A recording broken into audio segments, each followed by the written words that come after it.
Park family, 600,000 people die every year from heart disease. That is 1 in 4 people. February is Heart Awareness Month, and I have the Director of Facilities, Minister Rick Galloway, and he's going to talk about some of the challenges that he has overcome with his heart. We're going to close at 3 today. We're counseling all our evening activities.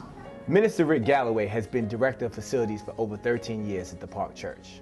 He's had some major challenges this week with the snowstorm.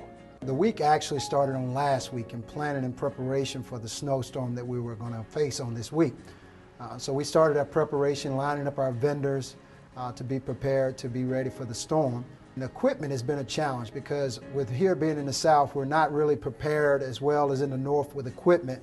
So everybody's been buying for the same equipment over the last couple of days, trying to dig out and clean up their properties. It's about Sunday morning and making sure that our people can get here so that we can have worship. I get to see you on a day-to-day basis, so I see a lot of the things that you do, but not only on the facility side, but also on the ministry side. Let's go into the sanctuary. I want to talk about March 17th, what happened that day.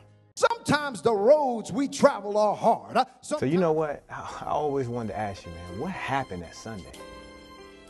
Well, it was a normal Sunday morning.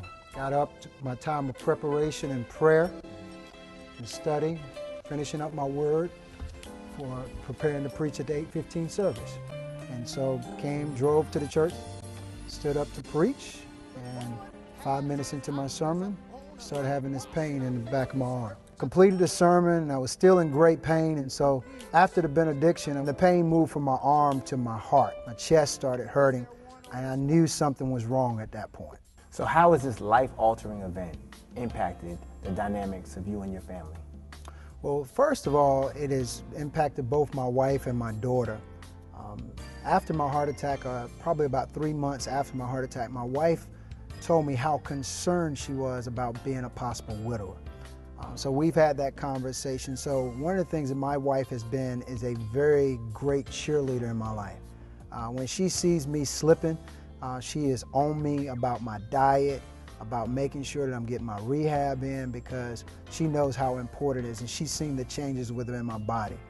For my daughter, we have such a routine in my house, and when I was not able to take her to school, when I was in the hospital and at home recuperating, even though people were telling her I was better and I was getting there, it wasn't for her. She battled depression at 8 years old. We could see the change in her and not wanting to go to school and having breakdowns at school. And so we just thank God that through recuperation time with them, spending time with them, that she was able to see that Daddy is going to be all right. What are some of the things that you do differently now that you didn't do before? Well, one of the things that's very important, I've changed my diet. I have not had any fried food since March 17th of last year, so I'm 11 months no fried food. Doing pretty much a strict Mediterranean diet, and I am big on getting my rehab, cardiac rehab in, working out. I work out no minimum of 3 times a week, most weeks 4 to 5 times, and those have been instrumental. I've dropped 20 pounds since my heart attack, and I feel better. I feel absolutely wonderful when I wake up in the mornings. I think when I reflect on why the heart attack happened, I think that God has given me a platform to share with others the changes that I've made and being committed to keeping those changes in place and managing my stress and making sure that the things that are important for my health are more important than anything. How has the Park family helped you? I'm glad you asked, Roy. It's been tremendous blessing to have a church family who cares. Look around the room, I see miracles in our midst.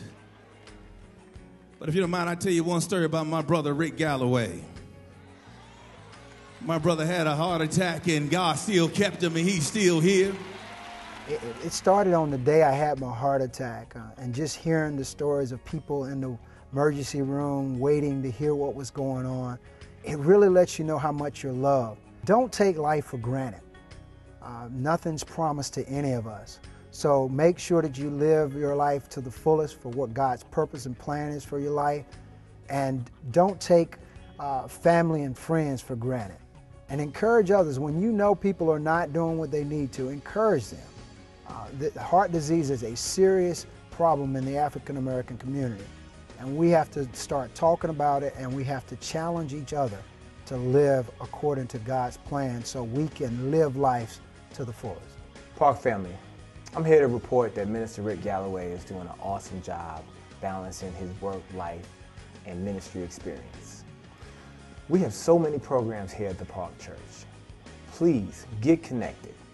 We have our fitness boot camp that I do 6 a.m. in the morning. We have our steppers class at the Park Church from 7:30 to 9:30, either at our Independence location or here at Beatties Ford Road. We partner with the YMCA and do a water aerobics class. There is a class for everyone here. It's up to you to get connected. Stay healthy. Stay away from fatty foods. Make sure you get the proper rest and stay away from all things that stress you negatively. This is our Go Red Sunday. Although the emphasis is on women, we want to emphasize men and children alike. Stop by the table. Get more information. Get the services you need. Change your lifestyle. It is time. The Lord is saying it's time to unleash our untapped potential to do the things that God has called us to do and treat our bodies like the temples that they are. God bless you. Thank you.